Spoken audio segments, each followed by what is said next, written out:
অনেকেরই হয়তো অসুবিধা হওয়ার কথা নয়, কিন্তু হয়তো 11-12 পাতা দেখে মনে হচ্ছে যে আমি কি করে ফিল আপ করবো।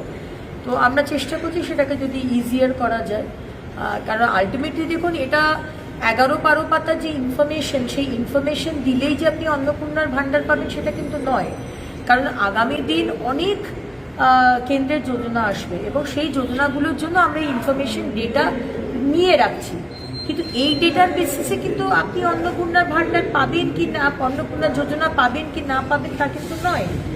সুতরাং এখানে ভয় পাওয়ার কোনো বিষয় নেই।